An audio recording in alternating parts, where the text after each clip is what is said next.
Bueno, muy buenas tardes para todos. Estamos muy contentos de presentarles una charla más de este bloque de conversatorios que hemos programado con motivo de la celebración del aniversario número 75 de la Escuela de Ingeniería Eléctrica y Electrónica. Luisa les va a compartir un link para que por favor llenen la asistencia y al final de la charla se les pueda enviar el certificado de participación.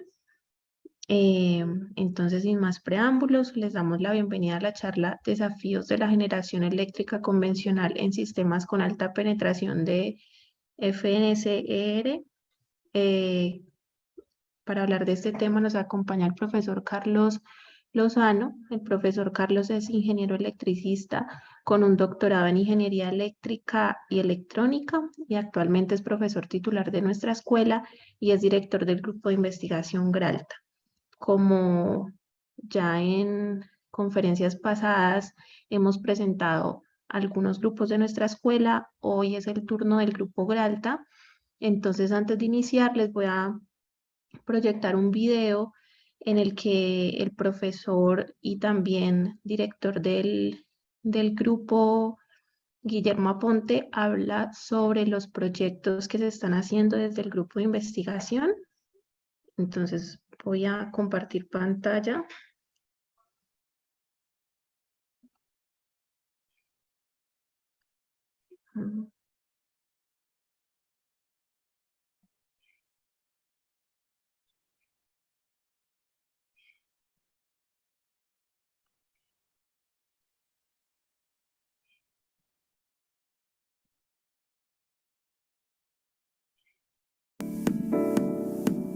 Quiero comentar sobre la relación e importancia de la investigación con el programa de posgrado.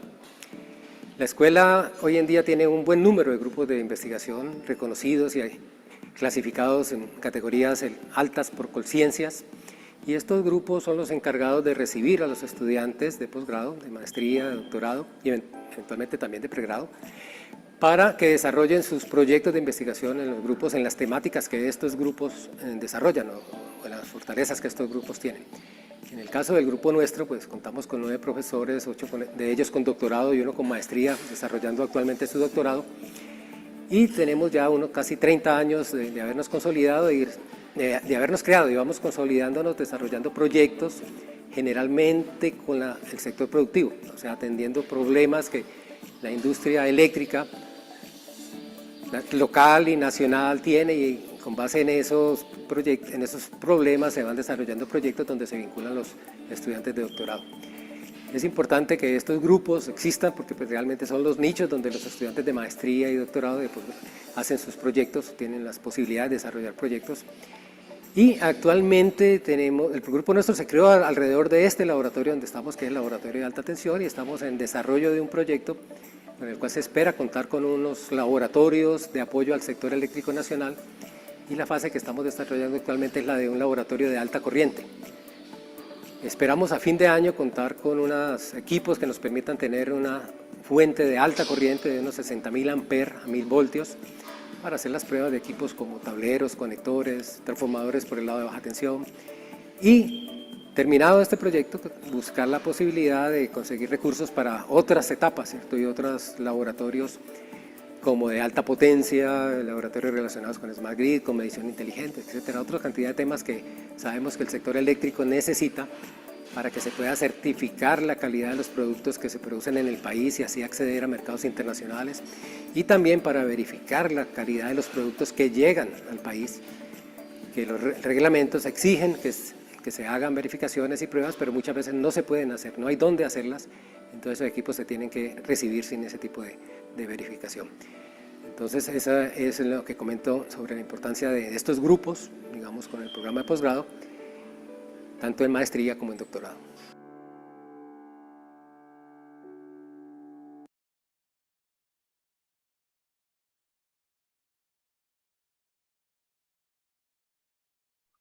Bueno, después de ver este video sobre el grupo de investigación Gralta, le doy paso al profesor Carlos para que continúe con la charla.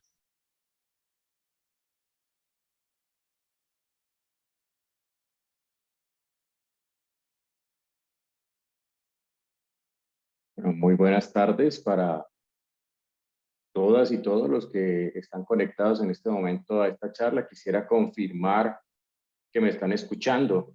Muy bien. Perfecto, bueno. Sí, señor. Esta es una charla que más que darle respuestas, invita a la reflexión sobre lo que implica un mercado de electricidad competitivo, particularmente en la generación de la energía eléctrica. Como bien saben todos ustedes, la generación de la energía eléctrica se puede realizar de diferentes formas dependiendo de la disponibilidad de los recursos energéticos que tenga un país o una región en particular. En nuestro país, la mayoría de la generación, de la capacidad de generación eléctrica instalada está basada en recursos hidroeléctricos. Cerca del 70% de la capacidad instalada en nuestro país está en recursos hidroeléctricos y una muy importante capacidad de generación está cimentada en recursos de generación térmica, particularmente en el norte del país, a partir de combustibles como el carbón y el gas. Sin embargo, en años recientes a nivel mundial se ha venido intensificando la inclusión de fuentes de generación con recursos renovables no convencionales. Entonces, esa implementación, esa integración de esos recursos no convencionales de energía renovable terminan teniendo un impacto sobre el comportamiento y la operación de los sistemas eléctricos de potencia. Recordemos inicialmente cuáles son algunos de los antecedentes generales de lo que son lo que hoy conocemos como mercados de electricidad competitivos. Recordarles que los mercados de electricidad competitivos surgen precisamente, como lo anotaba inicialmente, por la complementariedad de recursos energéticos primarios que se tienen en un país o en una región. En nuestro país, los recursos de generación térmica, como también lo mencionaba antes, están ubicados en la zona norte de nuestro país, mientras que en la zona centro y sur del país nosotros tenemos disponibilidad de montañas y con estas montañas la posibilidad de almacenar agua en embalses que después son utilizados no solamente para la generación de energía eléctrica, sino para regular los caudales de los ríos y evitar, por ejemplo, situaciones como las inundaciones, pero además también para suministrar el agua potable a cada una de las poblaciones a lo largo de los ríos. Por otro lado, esos embalses sirven para tener agua suficiente en tiempos de sequía y lograr tener algún grado de autonomía en términos de agua suficiente para los sistemas de acueducto, de agua potable y además los sistemas de riego de nuestros campos agrícolas. Cuando se desarrolló la industria eléctrica en nuestro país, esa industria eléctrica arranca con iniciativas privadas muy localizadas en las ciudades o los municipios que recibieron esos primeros recursos. En particular, como en el caso de los Estados Unidos, aquí en Colombia esos primeros generadores sirvieron para el propósito de la iluminación y más adelante pues llevar el servicio de energía eléctrica a las casas que pudieran costear ese servicio. Más adelante el gobierno nacional entiende que este es un servicio que debe estar a disposición de toda la población y comienza a participar de la prestación del servicio de energía eléctrica. Y ahí es donde comienzan las empresas estatales a ser parte del espectro del sector eléctrico en nuestro país y en algunos casos comprando las inversiones que han realizado esos primeros pioneros de la prestación del servicio de energía eléctrica en Colombia y como iniciativas locales comenzaron a desarrollarse emporios regionales en los que se prestaban los servicios de generación, transmisión y distribución de la energía eléctrica. ¿Sí? Sin embargo, a medida que transcurre el tiempo, se ve la necesidad de interconectar cada una de las regiones del país para lograr aprovechar las complementariedades de esos recursos energéticos, y esas interconexiones son las que permiten no solamente aprovechar esas complementariedades, sino comenzar a integrar nuevos recursos de generación dentro del sistema.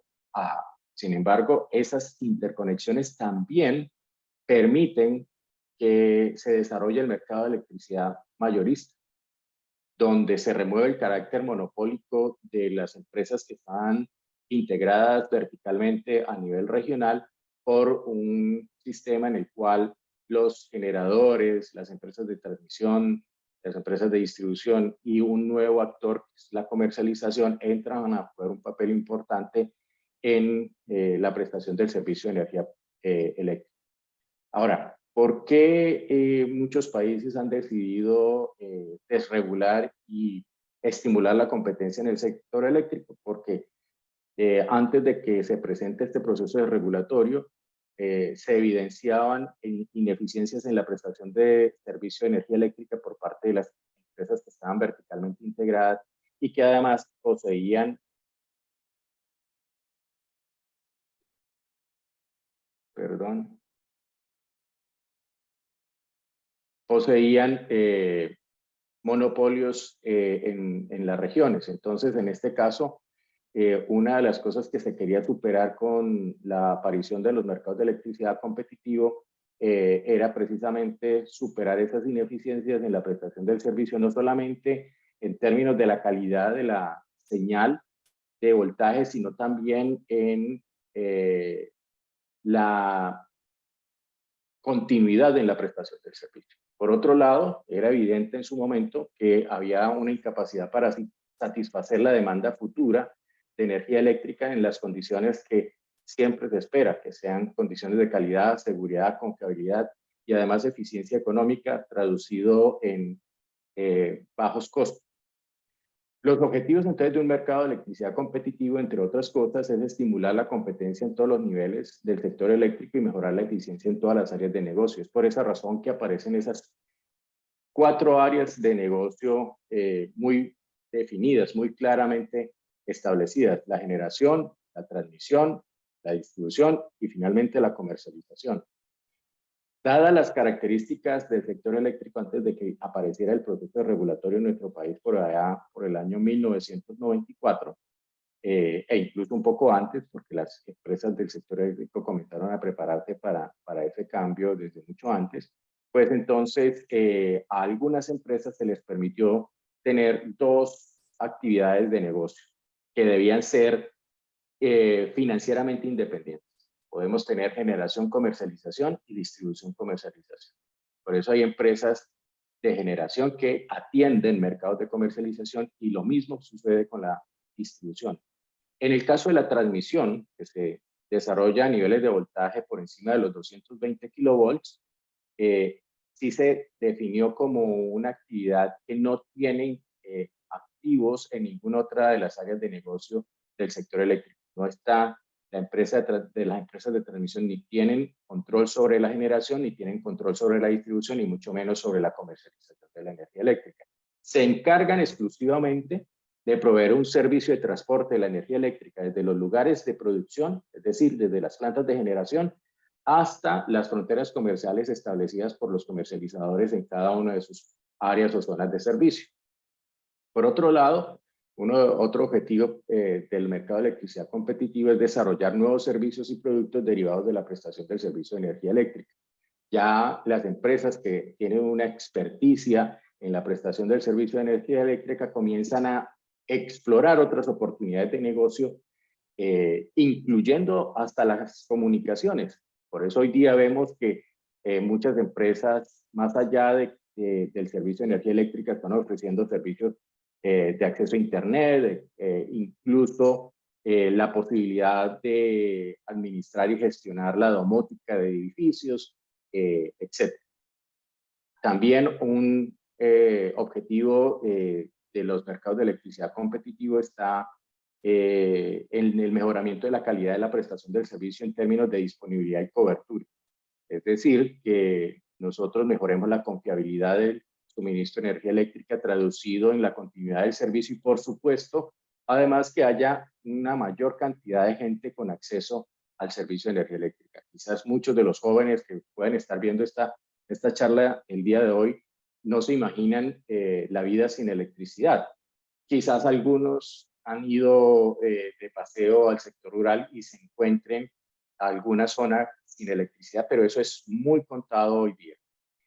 Incluso en las zonas no interconectadas, a través de subsidios cruzados, se ha logrado que tengan acceso al servicio de energía eléctrica a partir de fuentes como los generadores diésel, ¿cierto?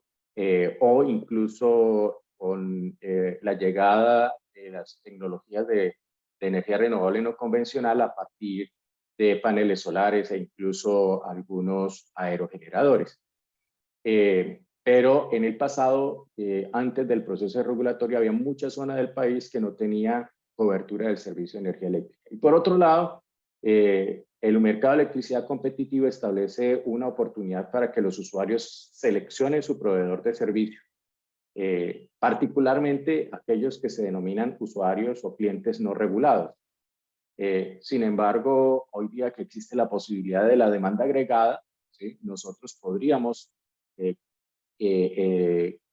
convertir pequeñas asociaciones en clientes no regulados que puedan negociar con un proveedor, un comercializador, el suministro de energía eléctrica. Por supuesto, hay algunas condiciones que deben ser cumplidas antes de poder lograr esa representación. El otro tema que fue importante es el estímulo a la inversión privada en el sector eléctrico, junto con la implementación de nuevas tecnologías. A raíz de las ineficiencias derivadas del proceso previo a la desregulación, se llegó a presentar en nuestro país un problema muy delicado, que es el del racionamiento de la energía eléctrica. Ese racionamiento llevó a que en nuestro país, por ahí en el año 91, hubiera horas, periodos durante el día donde no teníamos suministro de energía eléctrica. Y los que podían tuvieron que comprar plantas diésel para poder, con combustible, para poder tener el servicio de energía eléctrica. Muchos lugares, muchos comercios tuvieron que construir plantas de respaldo térmicas para poder mantener a los clientes con el nivel de servicio al que estaban acostumbrados. Y pues eso llevó al gobierno a buscar la posibilidad de que fueran los inversionistas privados los que asumieran el riesgo de la inversión en el sector y además de ampliar la cobertura del servicio, de garantizar la confiabilidad, la continuidad del mismo, pues tuvieran la posibilidad de incorporar nuevas tecnologías en la prestación del servicio, no solamente de generación de energía eléctrica, sino también en el transporte, incluida la transmisión y la distribución. Por otro lado, una situación que es muy importante y que desde hace rato se viene trabajando con los usuarios del servicio es que tengan un uso racional y eficiente de la energía eléctrica. Y eso, entre otras, está mediado por las tarifas. O sea, ya nosotros podemos ver mes a mes de alguna forma, incluso los usuarios residenciales, cómo el costo de la energía varía de acuerdo con el mercado. Y eso nos lleva a reflexionar un poco sobre cómo estamos usando la energía eléctrica y qué tipos de máquinas, de dispositivos, incluso de iluminación estamos conectando.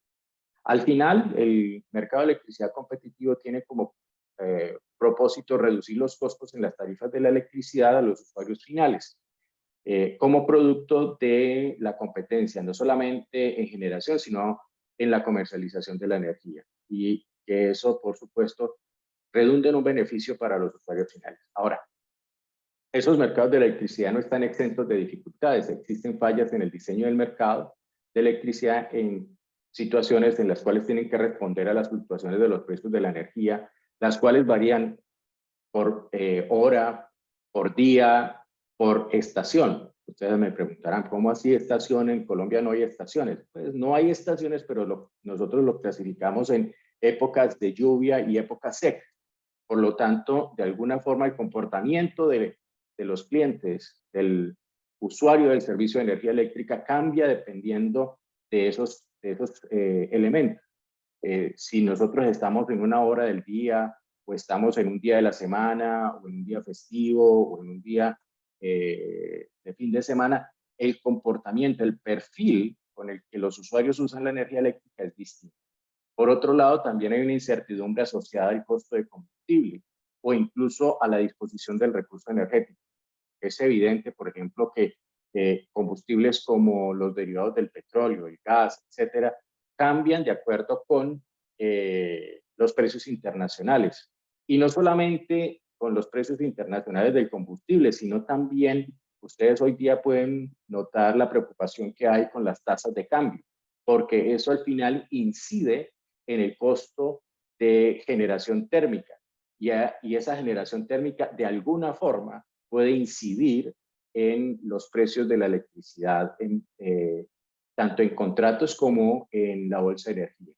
Y el caso de las plantas de generación hidráulica, pues evidentemente depende de que llueva o no.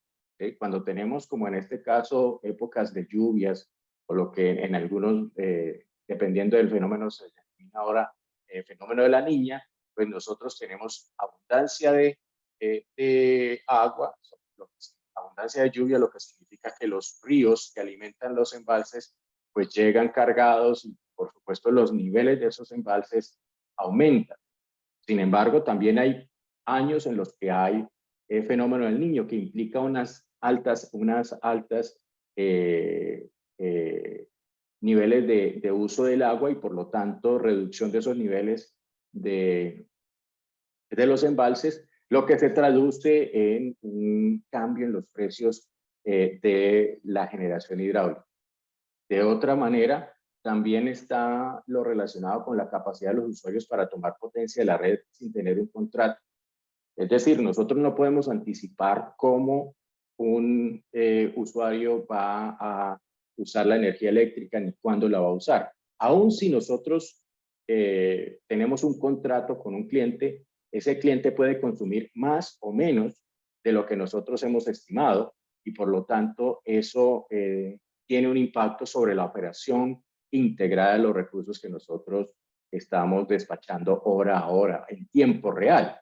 Por otro lado, también existen las conexiones fraudulentas que conducen a las pérdidas no técnicas. Esas son parte de las capacidades de los clientes, usuarios del servicio, de tomar la red sin que medie un contrato que los limite en cuanto a la cantidad y la hora a la que toman esa electricidad.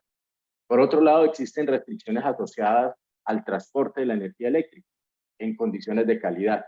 Y eso, por supuesto, implica el redespacho de algunos recursos de generación y eso al final va a impactar la tarifa también.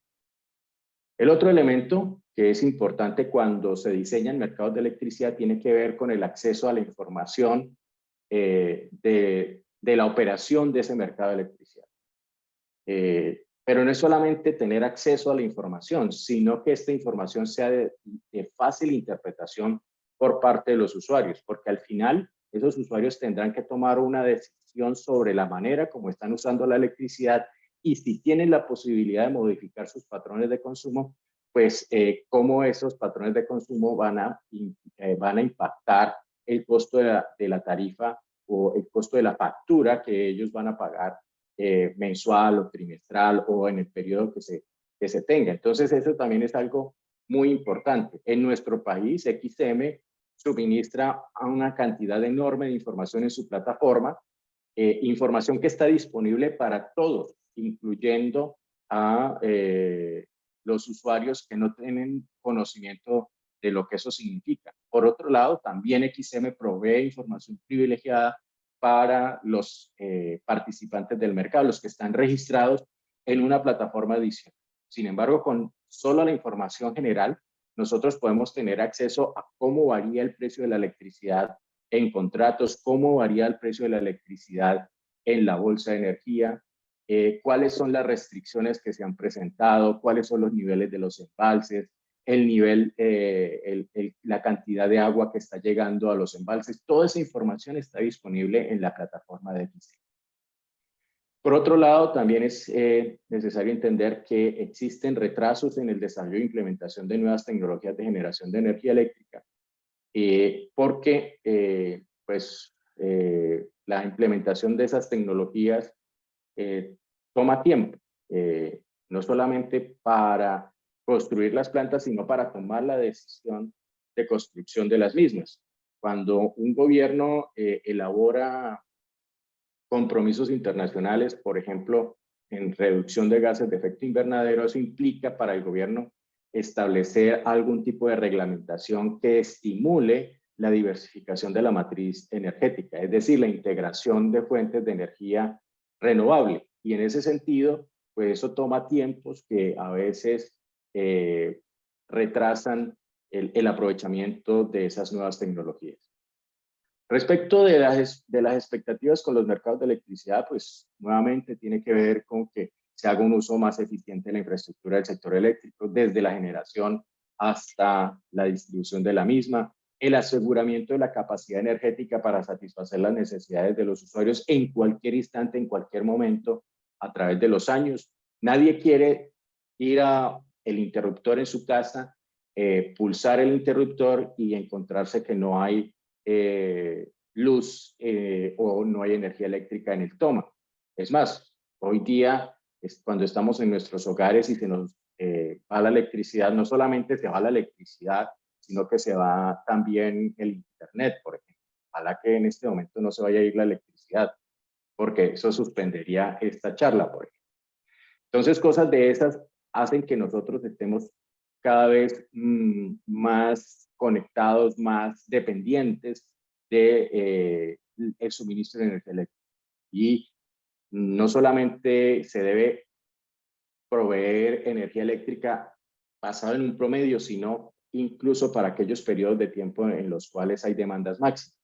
Por otro lado, se espera que a partir de las políticas de estímulo a la diversificación de la matriz energética podamos ayudar a la reducción de la huella de carbono del sector energético. Son metas, propósitos que a los que se ha comprometido el gobierno nacional. Nosotros todos como Estado estamos pendientes del cumplimiento de esas metas de reducción de la huella de carbono y el sector energético, por supuesto, tiene un impacto y además una responsabilidad muy importante en eso. Que existan mecanismos transparentes para definir el precio de la energía eléctrica, cómo se define el precio de bolsa, cómo se define el precio de los contratos, depende mucho de cómo la Comisión de Regulación de Energía y Gas establezca la metodología para la definición de los mismos. ¿Eso en qué se traduce? En tarifas de electricidad eficientes, que deben ser resultado de la competencia tanto en la generación como en la comercialización. Y por otro lado, si nosotros tenemos un mercado de electricidad muy activo, es muy probable que podamos, con las políticas estatales, con las políticas públicas de estímulo, a una mayor diversificación de la matriz energética, lo que implica una innovación en la generación con fuentes de energía renovable no convencionales. Insistimos en el tema de la innovación y la prestación de nuevos servicios relacionados con la energía eléctrica, la elaboración de portafolios de suministro de energía eléctrica. Ya hoy día no solamente tenemos la posibilidad de tomar energía eléctrica de la red, sino que a través de estas nuevas leyes que han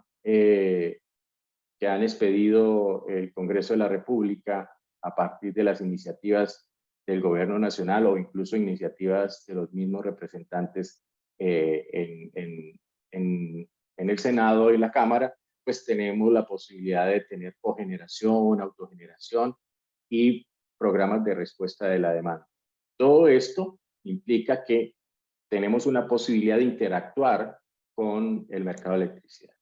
Ahora, En cuanto a los generadores deben tener un esquema a través del cual logran obtener los ingresos suficientes para cubrir los costos asociados a su operación. Esos costos entonces implican que los generadores, las plantas de generación, deben establecer una meta de ventas de energía. Estamos hablando de potencia versus tiempo. No solamente estamos hablando de potencia, sino en el tiempo, suficientes para cubrir los costos financieros, administrativos y operativos de las plantas. Cuando nosotros hablamos de los costos financieros, estamos refiriéndonos al costo del capital invertido en la infraestructura, pero además al costo asociado a los intereses que implican ese capital invertido. Cuando una empresa cualquiera, un inversionista, invierte en una infraestructura, invierte en un negocio, lo que espera es que esa inversión se le devuelva no solamente en el pago del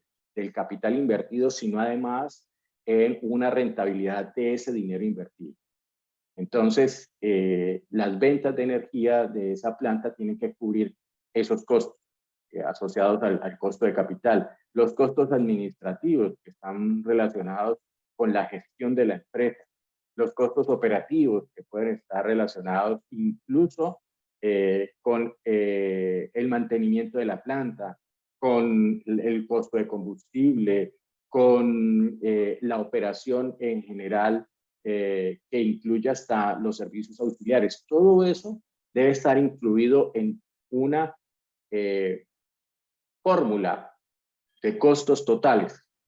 Y una vez que la empresa conoce cuáles son los costos totales de operación, los costos anuales, se puede devolver para definir cuántos son los costos por cada uno de los meses del año. Y luego tiene que establecer una estrategia para generar los ingresos suficientes para cubrir esos.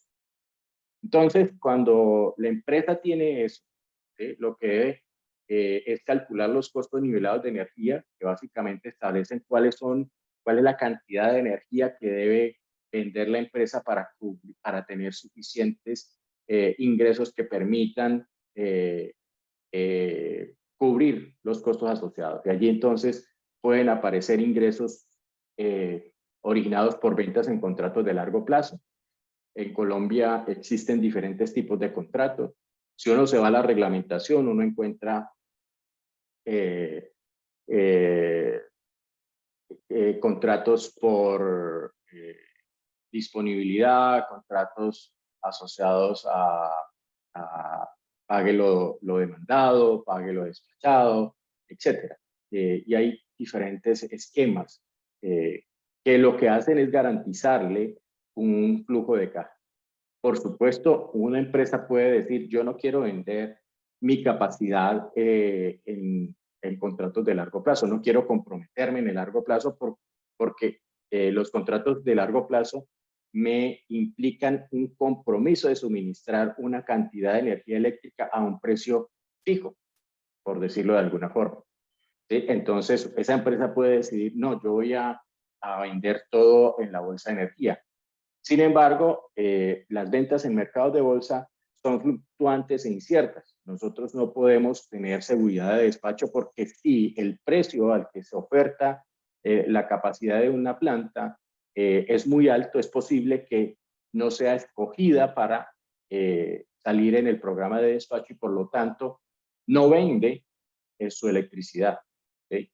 Por otro lado, pues está el tema de los precios. Los precios también son una incertidumbre. De hecho, uno de los desafíos que tienen las empresas de generación es tratar de pronosticar el precio de mercado para poder, con base en ese precio de mercado pronosticado, establecer cuál debe ser su estrategia, no solamente de participación en la bolsa de energía, sino también en los contratos de largo plazo a los que se comprometen.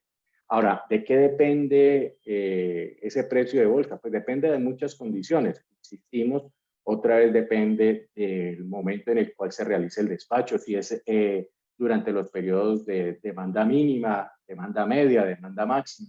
Si estamos en un periodo de escasez, Entonces, por ejemplo, durante las sequías, cosas de esas pueden llegar a tener un impacto significativo en la capacidad disponible y por otro lado en los precios de la energía eléctrica. Otra posibilidad es generar ingresos por cargos por confiabilidad, pero para obtener ingresos por cargos por confiabilidad hay que participar en las subastas y si se gana la subasta, entonces esa empresa recibe una cantidad de energía, una cantidad de dinero, una cantidad de ingresos por asegurar que va a tener capacidad disponible para atender a la demanda en caso de necesidad. Eso implica un compromiso de despacho, ¿sí? También hoy día existe la posibilidad de generar ingresos por coberturas financieras, participar de los mercados financieros cuyo subyacente es la energía eléctrica. En nuestro país hay un mercado creado por la Bolsa de Valores de Colombia. Es un mercado puramente financiero que se llama Derivex. Ese Derivex implementa mercados de opciones y futuros. Allí aparecen las opciones put o las opciones de venta, las opciones call o las opciones de compra y otro tipo de instrumentos financieros que no necesariamente terminan con el despacho físico de la energía eléctrica. Sin embargo, la participación en ese tipo de mercados de cobertura financiera requiere de una capacitación de los participantes de ese mercado. En general, cuando se trata de estos mercados financieros, pues hay otros profesionales diferentes a los electricistas que tienen una capacitación inherente a su formación, que son los que negocian en la bolsa de valores. Ya en este caso, si nosotros queremos participar como ingenieros electricistas, pues nos toca aprender a calcular los riesgos asociados a la participación de esos mercados financieros. ¿Qué significa? Que de alguna forma nosotros vamos a generar unos ingresos que nos permitan un colchón, ¿sí? Sobre la variabilidad de los ingresos que generemos en otros mercados. Ahora, ¿qué sería lo mejor? Tratar de establecer un portafolio que incluya contratos de largo plazo, ventas en el mercado de bolsa, ojalá tener cargos por confiabilidad y, por supuesto, participar en un mercado de cobertura financiera. ¿Qué nos demanda esto? Identificar los riesgos asociados a las incertidumbres que se enfrentan en un mercado de electricidad. Y son incertidumbres muy altas. Quiero decirles que el precio de la electricidad en bolsa, por ejemplo, puede cambiar repentinamente de estar en promedio en 200 pesos para llegar a picos del orden de los 1.100 pesos. Eso sucedió a inicios del año 2022, por ejemplo, ¿sí? Y por cortos periodos, a pesar de que esos picos de precios son por cortos periodos de tiempo, si hay un agente de mercado que esté muy expuesto a ese cambio de precio tan abrupto, pues eso puede llevarlo a unas pérdidas muy importantes. Piensen ustedes que estamos en un mercado de bolsa donde se define el precio por kilovatio hora, pero lo que se está comercializando son megas. Entonces, allí todo lo que se refiera a los ingresos están multiplicados por miles, ¿sí? Eso significa que todos aquellos que participemos en esos mercados tenemos que aprender de herramientas de gestión de riesgos que pueden ser a través de teoría de portafolios, a través de cálculo de VAR, que es la máxima expectativa de pérdidas que uno puede tener, o las variantes del cálculo del VAR. VAR significa Value at Risk, valor en riesgo, pero también hay flujo de caja en riesgo y otro tipo de cálculos relacionados con ese valor en riesgo. ¿Qué significa? Que lo que se está calculando son probabilidades, ¿sí? Allí es muy importante que tengamos muy claro lo que significan las funciones de probabilidad, ¿sí? Y eso también depende, por supuesto, del análisis de la serie de tiempo de los precios que están durante diferentes etapas. Miren que aquí uno puede llegar y revisar los datos de los precios de bolsa en un año, pero ese año no se repite en el siguiente, porque depende de las condiciones. Si conserva las mismas condiciones, pues uno diría, ok, el comportamiento podrá ser similar. Pero si las condiciones cambian, estoy hablando de las condiciones ambientales, un cambio en el tema de la lluvia o la sequía puede implicarle a un cambio a toda la serie de tiempo asociada a los precios en bolsa. ¿Cuáles son las tendencias en remuneración de la generación? Y esas incluyen, por ejemplo, tarifas dinámicas de impacto ambiental. Ahorita veremos un poco mejor sobre el asunto. Portafolios combinados con remuneración o penalización por impacto ambiental. Estímulos por aportar a la descarbonización de la generación. Lo que son, por ejemplo, los mercados de bonos verdes. Y esto conduce a diseñar modelos que evalúen el impacto de la regulación en la recuperación de las inversiones de generación, que puede estar en función de estímulos y penalizaciones. El regulador debe establecer no solamente estímulos para que se cumplan las metas propuestas, sino que también incluye dentro de su reglamentación penalizaciones para aquellos que incumplen, ¿sí? Los programas de respuesta de la demanda son otros modelos que son importantes de considerar, porque estos tienen un impacto sobre la generación. Es decir, si nosotros, ¿qué quisiéramos nosotros tener en el sector eléctrico? Un perfil de carga que fuera completamente horizontal al eje de abscisas. Es decir, que la carga fuera igual durante todo el día.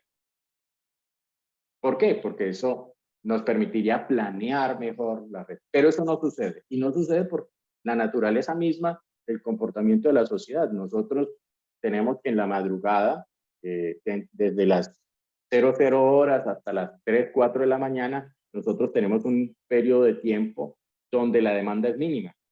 La mayoría de la gente está durmiendo. En un país como el nuestro, donde la demanda es predominantemente residencial, más que industrial, pues por supuesto ese impacto sobre el comportamiento de la demanda pues va a ser insignificativo. Luego vienen un aumento gradual hacia las horas de la mañana, donde se presenta un promedio que se denomina la demanda media, y luego al final de la tarde, comienzos de la noche, entre las 7 y las 8 de la noche, puede uno decir que desde las 6:30 hasta las 8:30 aparece un pico en la demanda.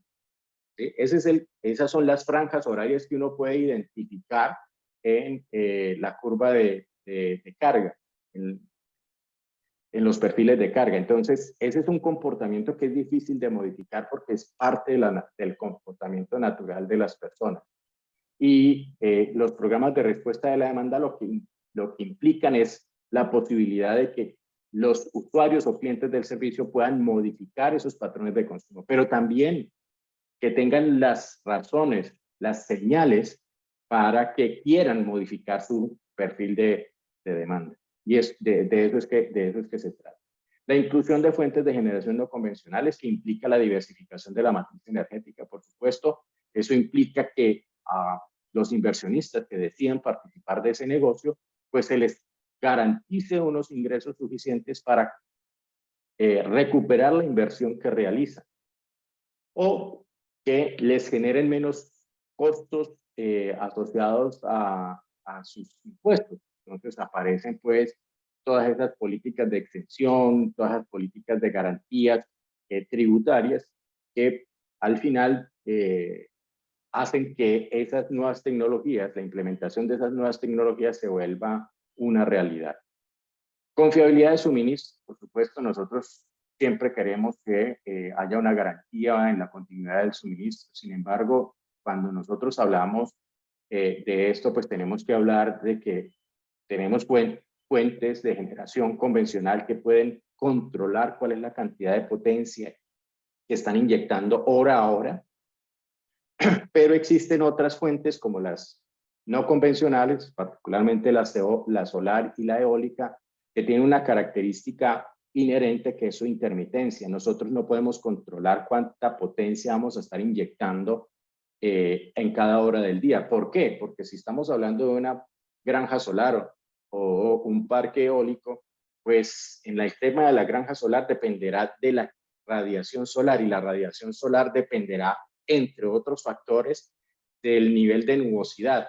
Si estamos hablando de los parques eólicos, pues dependerá de la velocidad y dirección del viento. Entonces, esas cosas hacen que el suministro de potencia de parte de esas plantas sea intermitente y además, por sus características inherentes, pues no posean inercia suficiente para responder ante perturbaciones que se puedan presentar en la carga o en el uso de la energía eléctrica. Lo que sí pueden hacer las plantas de generación convencional. Otro de los retos que nosotros tenemos es si tenemos o no almacenamiento de energía y sobre todo al final de la cadena, cuando tenemos los clientes. Porque una planta o una granja solar o una planta, un parque eólico, pues ellos no tienen por qué almacenar energía, sino que todo el tiempo están generando lo que haya y cuando no haya, pues simplemente no inyectan. ¿Qué pasa? Que las diferencias que existan entre la posibilidad de generar de parte de estas fuentes no convencionales, pues tiene que ser atendida con aquellas fuentes que son capaces de controlar su potencia, ¿sí? Por otro lado, existen todos los temas de movilidad eléctrica, ¿sí? Que incluso se pueden convertir en determinados momentos en generadores de energía eléctrica.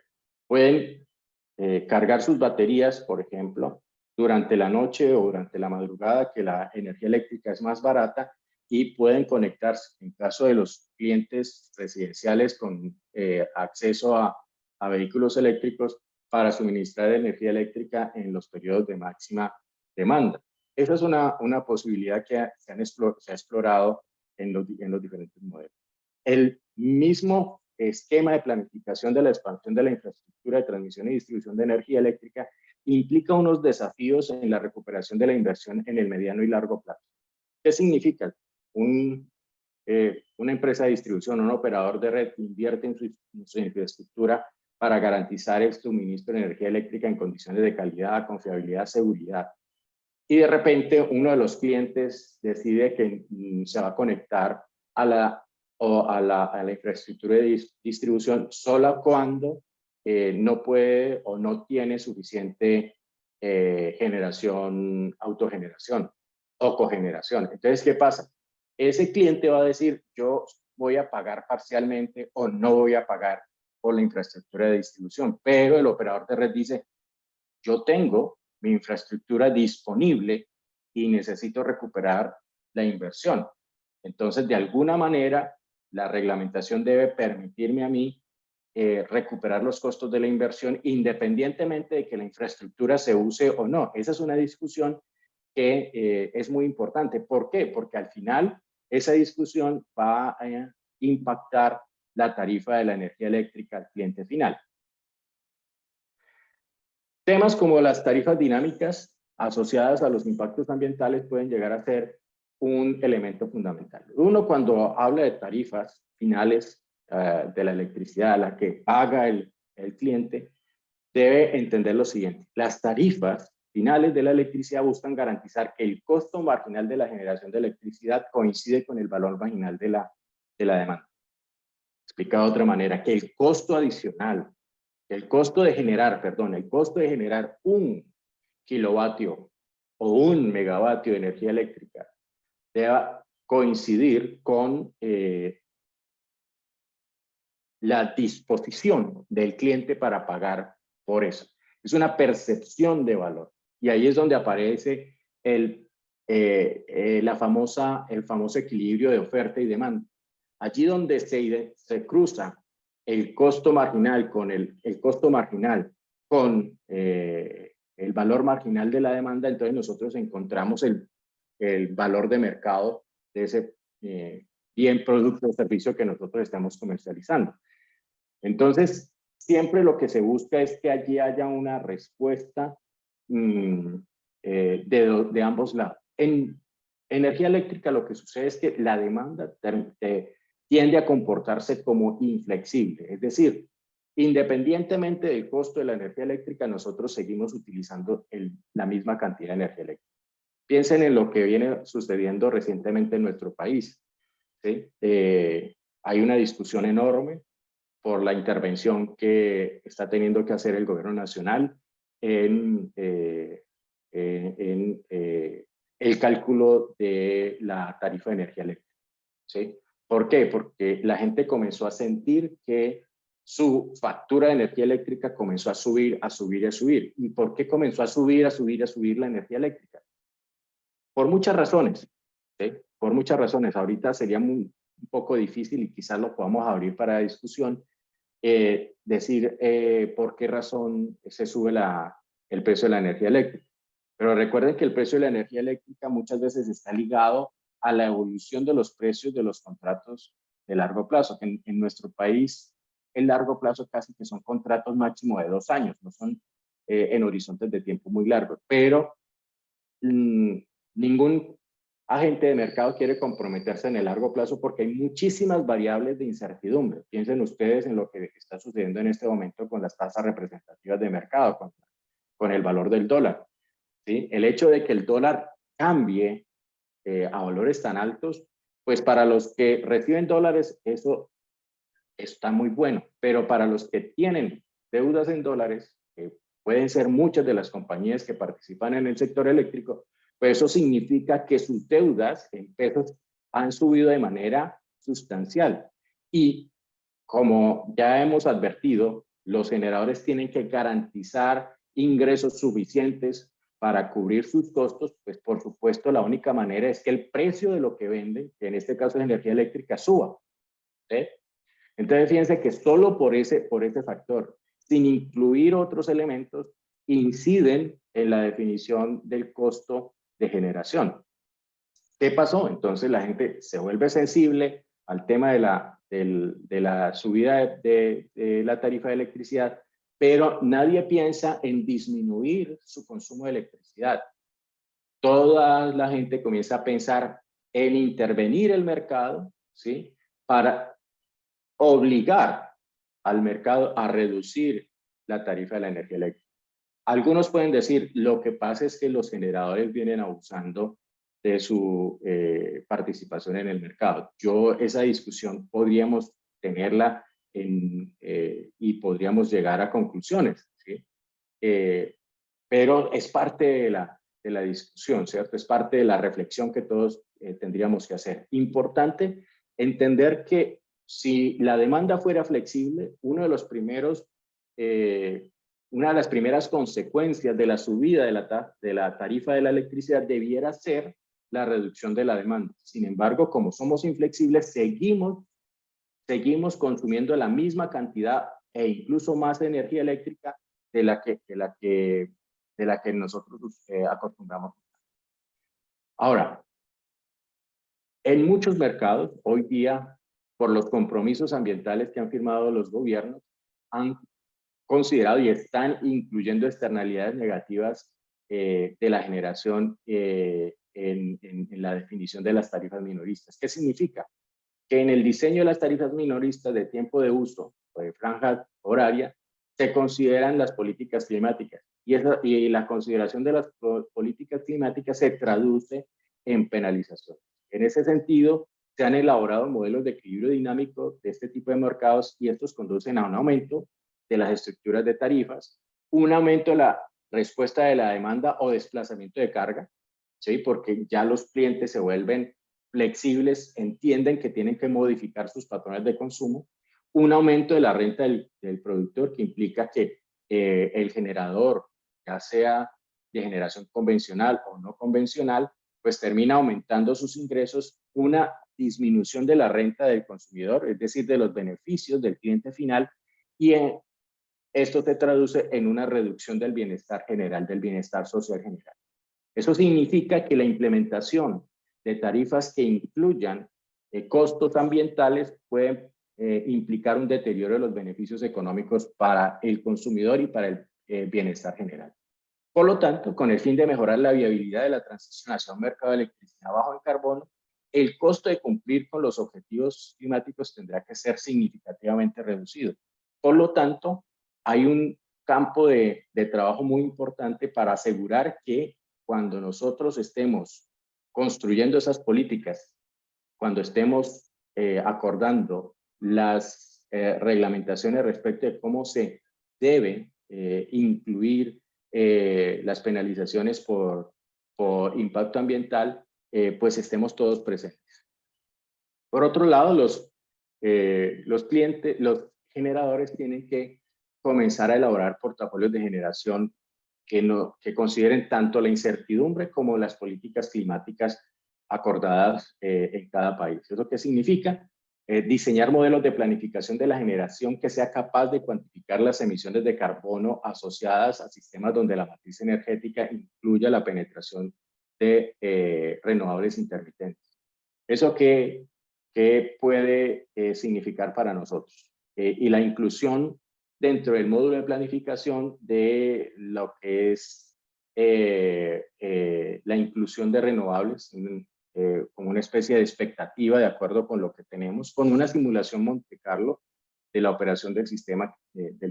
La simulación Monte Carlo es una simulación de N escenarios con probabilidades de surgimiento distintas. O sea, nosotros asociamos a cada uno de los escenarios una probabilidad y entonces se ejecutan 1000, 2000, 3000, 10000 escenarios para poder determinar cuál es el despacho de menor costo esperado por cada tipo de tecnología que nosotros tengamos, cuál debe ser la capacidad de reserva necesaria, es decir, la capacidad instalada que nosotros tengamos en un determinado sector, las emisiones esperadas, las emisiones de carbono esperadas en cada hora. Con base en esos datos, entonces uno lo que puede establecer es cuál es el mejor portafolio de generación que se puede tener en un determinado mercado.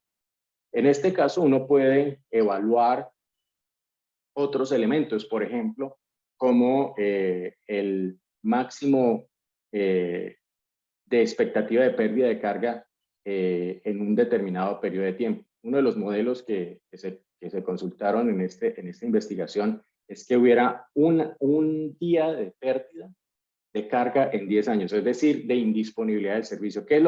¿En qué se traduce esto? En una mayor confiabilidad en la prestación del servicio.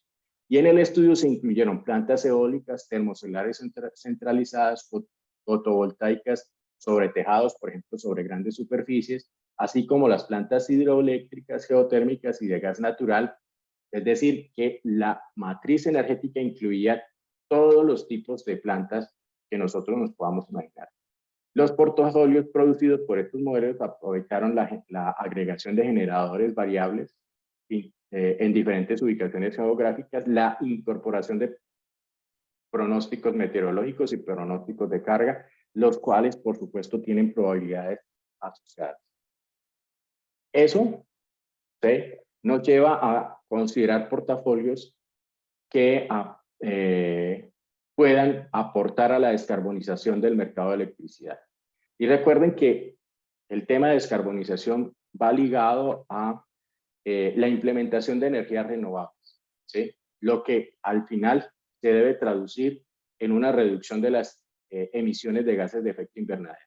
Ahora, el problema es cuantificar la combinación eléctrica óptima para cada país, es decir, cuánto debe tener en generación hidráulica, cuánto debe tener en generación termosolar, cuánto en fotosolar, cuánto en eólica, cuánto en geotérmica. Ustedes piensen en la diversidad de fuentes que nosotros tengamos.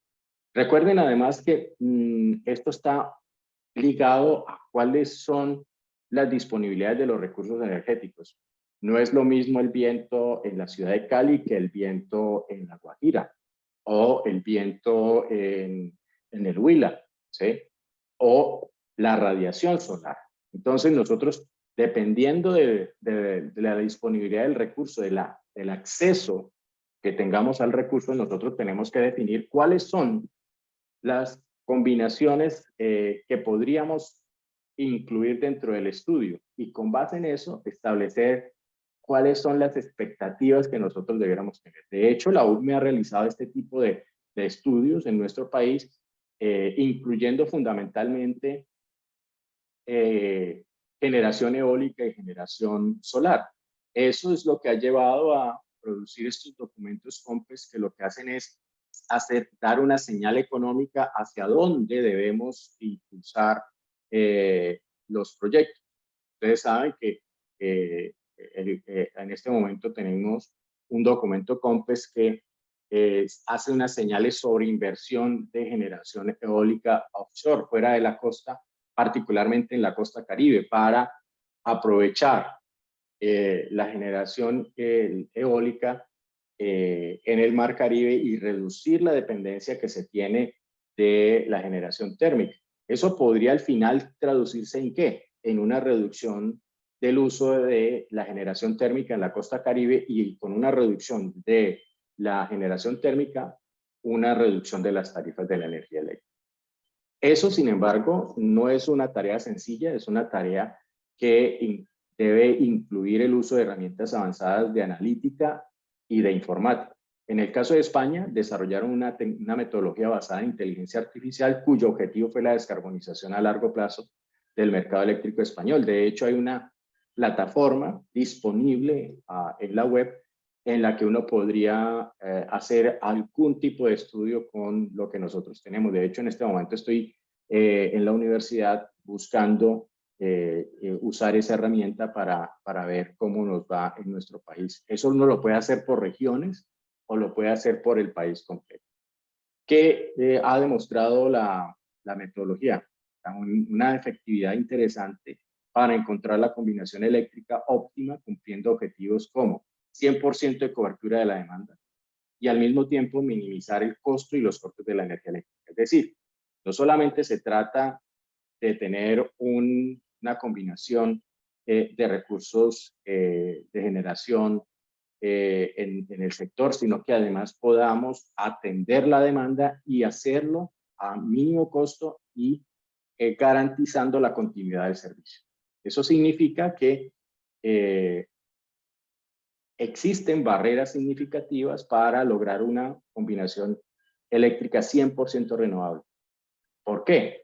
Porque ya insistíamos, nosotros no podemos dejar de depender de los combustibles fósiles. Los combustibles fósiles, carbón, gas y todos los elementos, todos los combustibles parecidos, pues siguen siendo fundamentales para garantizar que en los momentos en que no tengamos disponibilidad del recurso renovable, sea este el hidráulico, sea este el solar, sea este el eólico o el geotérmico o cualquier otro renovable, pues tengamos un backup, un respaldo que nos permita a nosotros mantener la continuidad del servicio.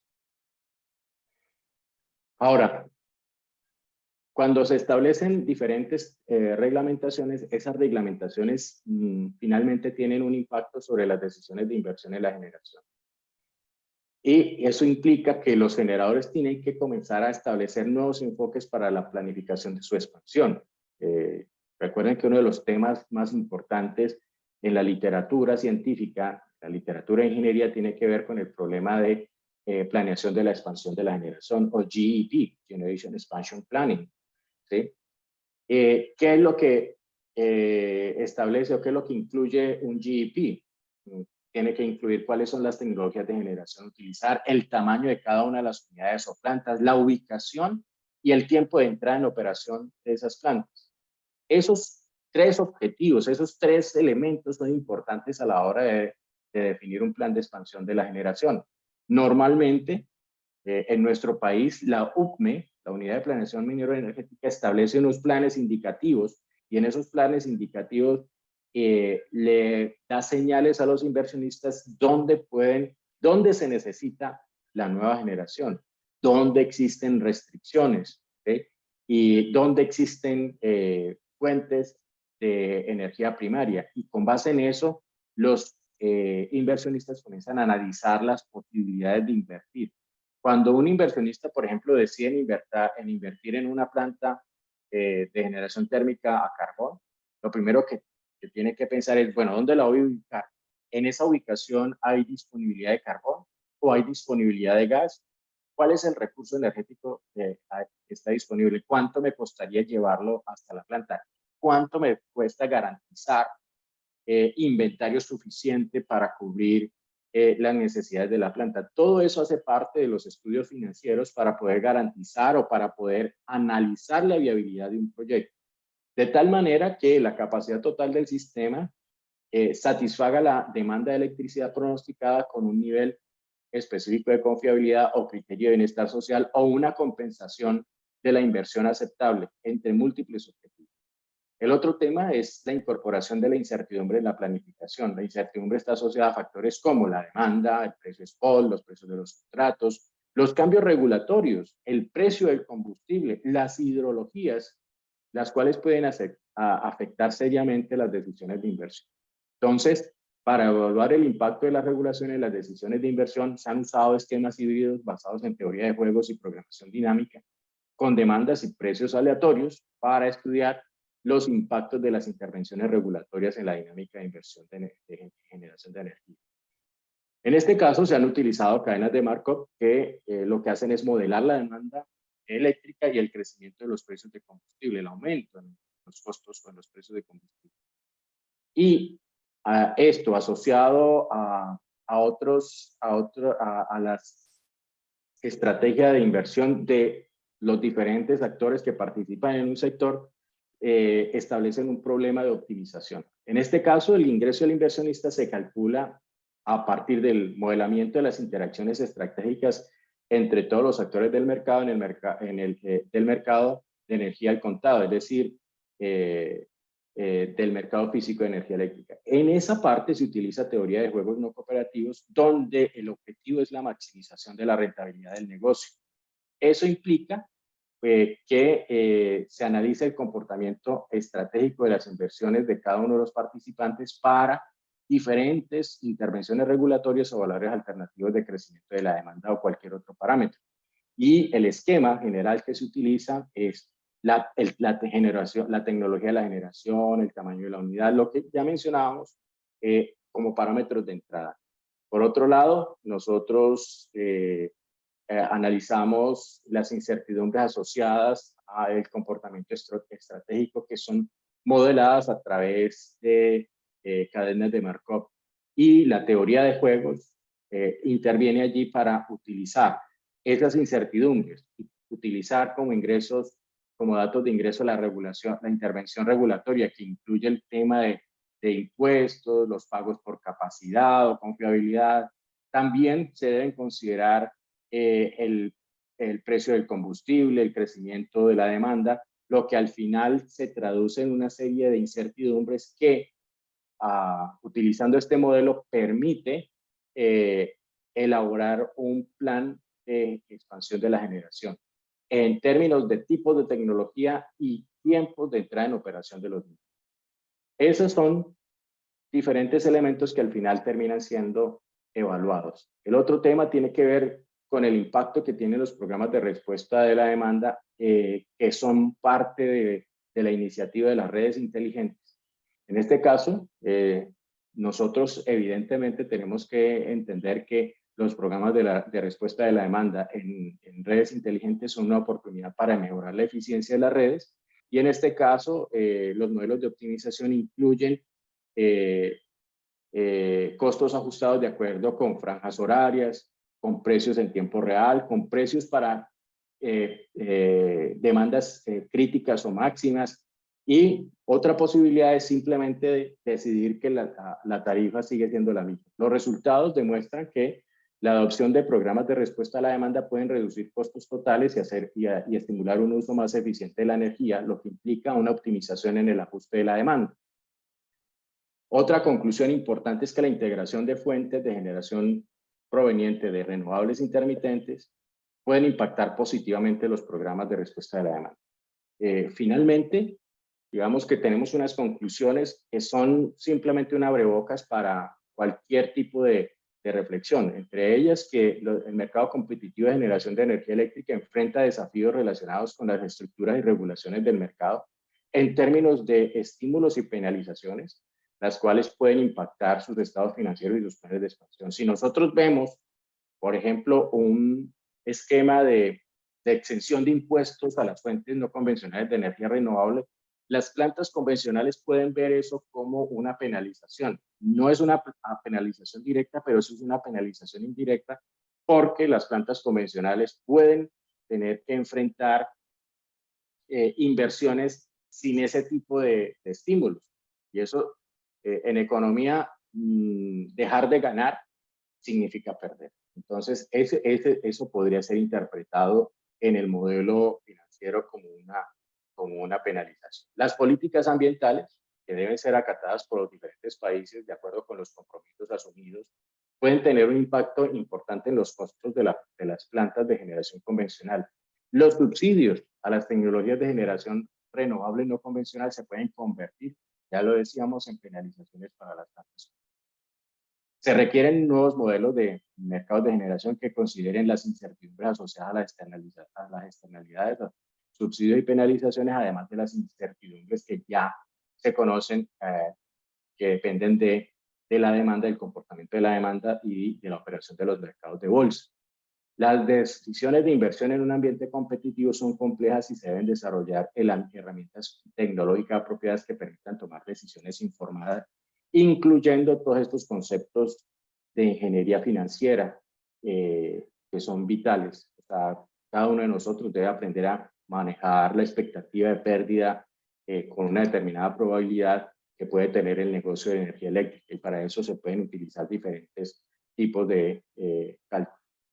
Por otro lado, uno tendría que empezar a reflexionar sobre la implementación de generación a partir de celdas de combustible, por ejemplo, e incluso la construcción de plantas de generación nuclear. En Europa, en este momento, se está trabajando mucho en eso, porque ya con lo que ha sucedido este año y el año anterior, pues se vio que la dependencia del gas puede darles puede ser un hándicap para las economías de los países cuando se enfrenten a conflictos geopolíticos como lo que viene sucediendo entre Rusia y Ucrania.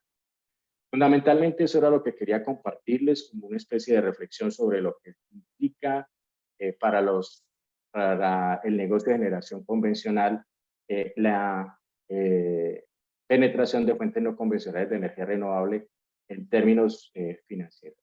Muchas gracias.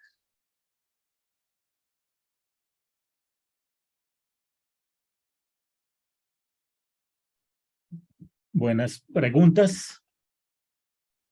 Sí, profe. Un comentario de lo que acabo de decir, profesor Lozano. Algo que yo pienso allí es que la generación renovable convencional se debe mantener para dar estabilidad a la red, porque si solamente se le da fuerza o se incentiva a las fuentes no convencionales de energía renovable, esto ya en demasía puede afectar negativamente la estabilidad del sistema.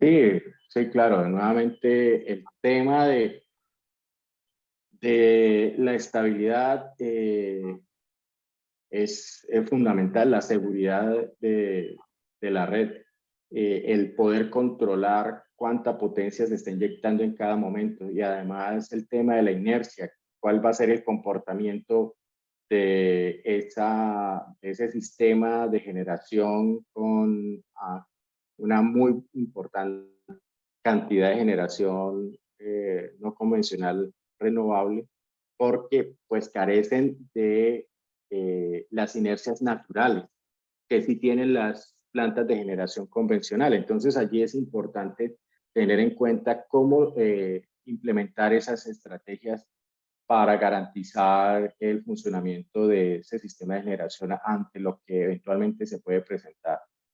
Recuerden que las perturbaciones pueden ser originadas por cambios abruptos en la demanda, ¿cierto? Y también por eventos fortuitos, una descarga atmosférica o una falla en algún elemento de la infraestructura de transmisión, e incluso una mala operación de una protección eléctrica. Todo eso puede conducir a una perturbación, y si esa perturbación no es atendida de manera adecuada por el sistema de generación, pues simplemente podemos tener una salida en cascada de elementos que conduce a una, a una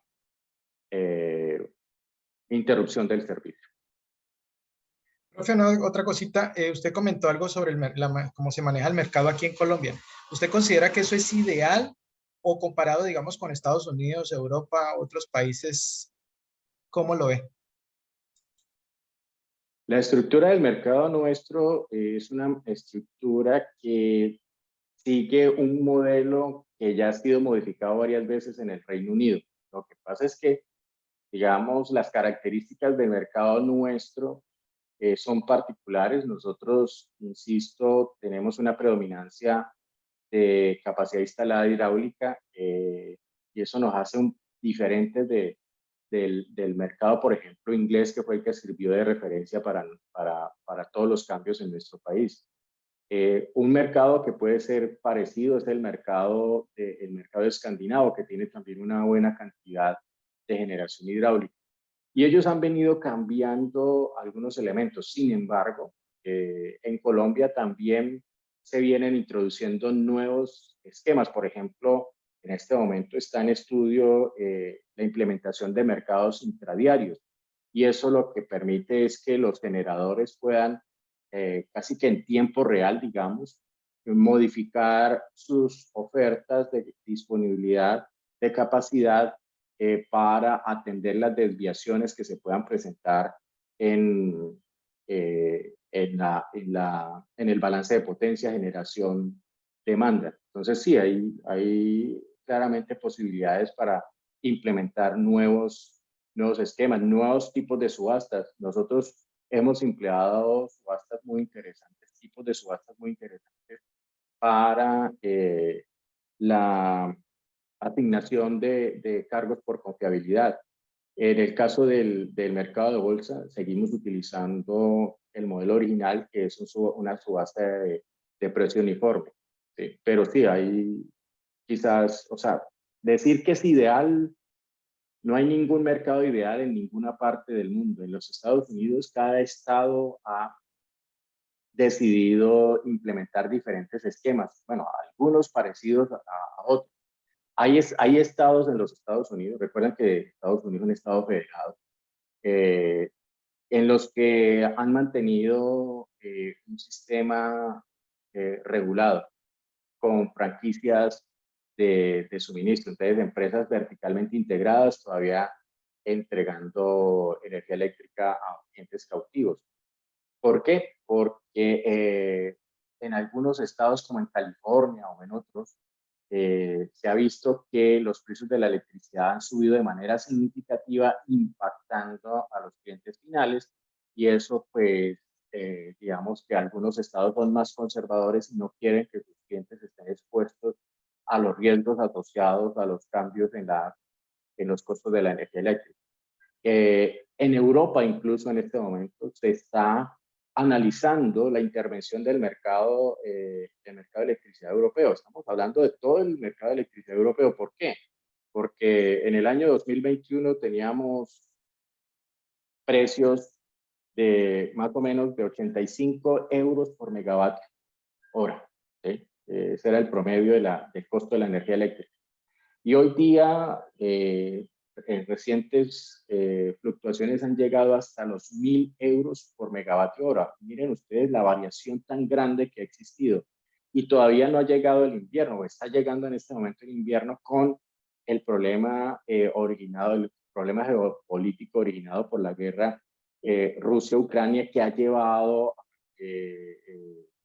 la Unión Europea establezca unas sanciones para Rusia, y Rusia a su vez ha respondido con una limitación en el suministro de gas, que es fundamental para atender las necesidades energéticas, no solamente de generación de energía eléctrica. Recuerden que nosotros esto tenemos que evaluarlo desde el punto de vista energético, donde la energía no es solamente eléctrica, sino energía térmica y otros tipos de aplicaciones para los recursos.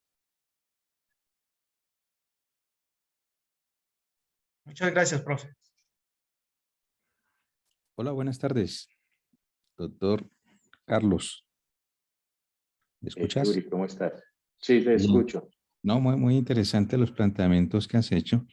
Temas importantes como la respuesta a la demanda, que en Colombia debemos pues trabajar más en ello, ¿sí? Y muy importante los criterios de financiero para invertir. Importantísimo eso porque pues ese es el punto donde arranca todo, ¿sí? Eh, Interesante que hayas planteado lo de generación nuclear. Yo soy más de las energías limpias que la frase de cliché que está de moda de transición, que renovables, pero soy más amigo de hablar de energías limpias. Quería como consultarte algo. ¿Cómo ves la coyuntura de la situación ante una inminente no entrada de Hidroituango con la situación actual? En mi concepto, creo que el gobierno anda lento en atender esa falta de suministro que ya se está notando ante la no entrada de Hidroituango. ¿Qué plantearías hacia esa coyuntura de lo que resta de este año y el siguiente? Ante una solución, no decirle al ministerio, oiga, usted lo que deben revisar es esto y hacer esto. ¿Cómo lo ves? Pues una fórmula, digamos, una receta nueva no la hay, habría que revisar muchos otros elementos, pero evidentemente, Yuri, pues hay muchas cosas que analizar. Fíjense que cuando nosotros veíamos al comienzo del año las fluctuaciones del precio de bolsa tan grandes, sobre todo en los momentos de demanda máxima, en los periodos pico, e incluso en algún caso tendencias al alza en los precios de los contratos de largo plazo, y se decía, bueno, pero ¿qué está pasando si nosotros estamos en periodo de lluvias? ¿Por qué los generadores están todavía presionando al alza en la electricidad? Pues, o sea, una de las explicaciones podría ser precisamente la demora en la entrada en operación de Hidroituango con todo lo que ello representa. Recuerden que eh, las leyes de oferta y demanda establecen que si yo tengo una mayor oferta, ¿sí?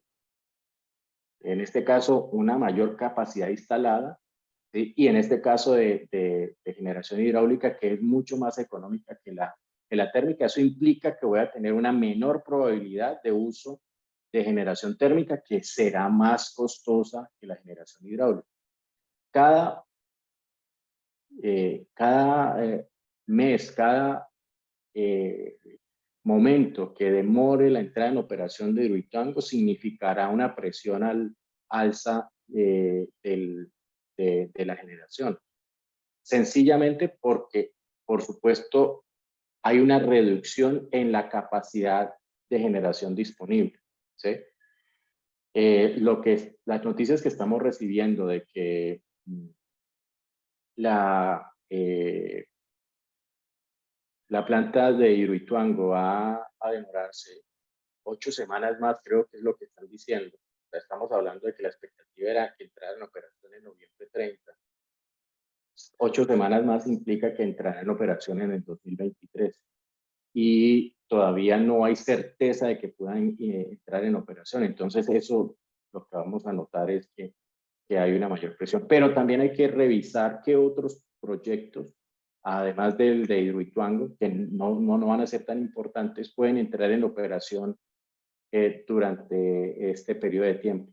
Ahí, Yuri, lo que hay es que ver cuál es la matriz energética que tenemos disponible actualmente, cuáles son las capacidades, los niveles de los embalses que nosotros tenemos. Incluso puede ser modificar las políticas de desembalsamiento, ¿sí? Para tratar, o sea, pero es arriesgado, ¿no? Eso todo tiene que ser debidamente cuantificado, porque uno puede decir, ok, generemos más con hidráulicas, pero recuerden, cuando uno hace despacho de plantas hidráulicas, lo que está haciendo es una gestión de los niveles de los embalses. Pensemos que los niveles de los embalses son la energía que nosotros almacenamos para el largo plazo. Si nosotros drenamos, consumimos esa agua, y en un par de años o en un año se presenta un fenómeno del niño, Enzo, que por allí me están preguntando en el chat, pues eso significa que vamos a tener plantas hidráulicas con bajos niveles de los embalses, y eso significará a su vez que vamos a tener que usar plantas térmicas de mayor costo, y otra vez tendremos la presión inflacionaria allí bastante compleja. Es decir, es un panorama bastante complicado. Yo creo que lo mejor que nos puede pasar a todos es que Hidroituango entre en operación lo más pronto posible, que a EPM le vaya muy bien con la terminación de ese proyecto, porque no es solamente por conveniencia para EPM, sino para todo el sistema interconectado nacional. ¿Sí? El hecho de que tengamos disponible la energía que ya tiene almacenada Hidroituango, porque este Hidroituango tiene un embalse que está lleno. Entonces lo que nosotros necesitamos es que esa energía que está ya almacenada comience a alimentar el sistema. Una vez que eso esté allí disponible, lo que nosotros podemos quizás observar es una reducción de las tarifas. O sea, Yuri, no hay una respuesta definitiva, no te puedo dar una respuesta definitiva. Uno podría analizar el escenario, pero tendría que ver sobre todo qué es lo que hay actualmente y qué es lo que va a estar ingresando en el mediano plazo a compensar lo que Hidroituango deja de generar. Yo pienso que lo mejor es que todos crucemos los dedos para que Hidroituango comience a operar. Permítanme, yo veo una reflexión de Diego Escobar en el chat que dice: teniendo claro que la integración vertical no es conveniente para el mercado energético, sería conveniente que la diversificación de la matriz energética de Colombia excluyera a las generadoras actuales para darle prioridad a nuevos jugadores. Diego, yo no creo que sea excluir, porque, insistimos, las plantas de generación convencionales siguen siendo fundamentales para garantizar la seguridad y la confiabilidad del suministro. ¿Sí? Lo que llegan a hacer estas plantas nuevas, sobre todo las no convencionales de energía renovable, es complementar lo que ya existe.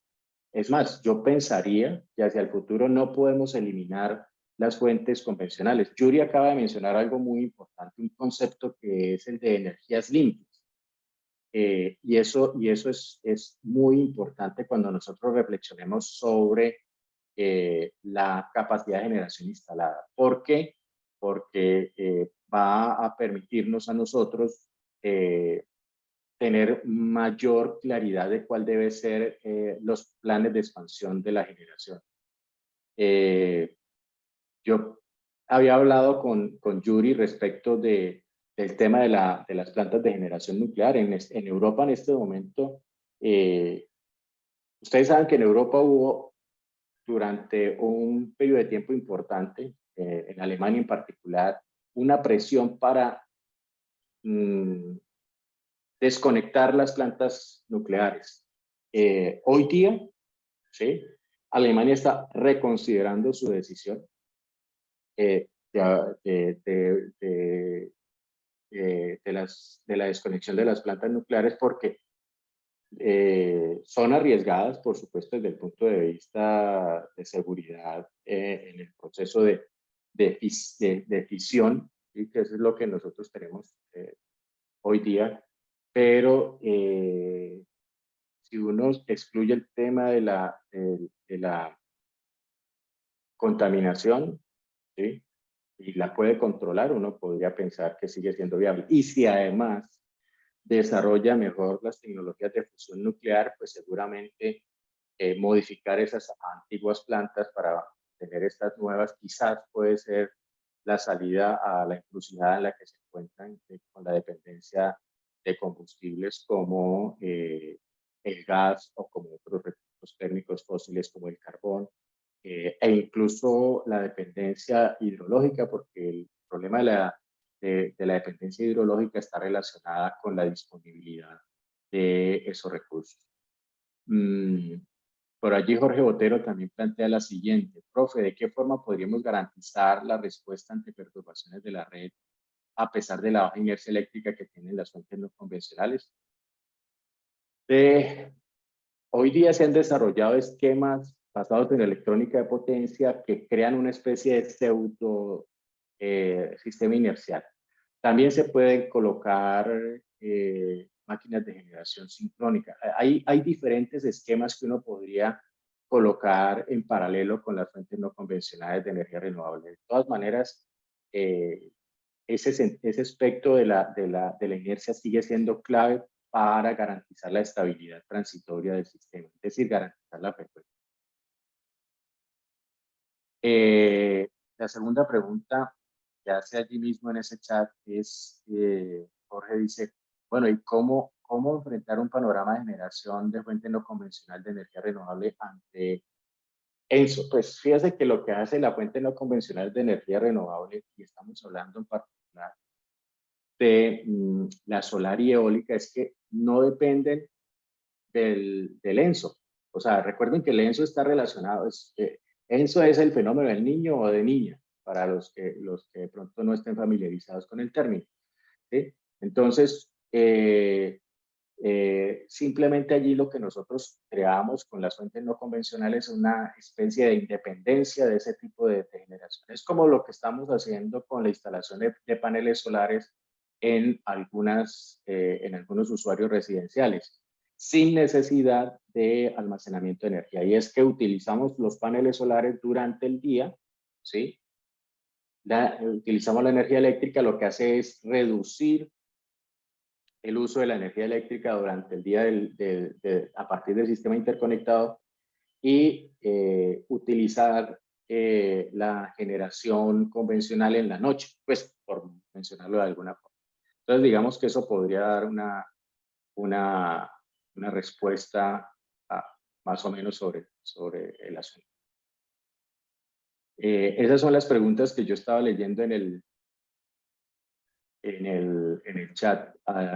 No sé si tengan alguna otra inquietud.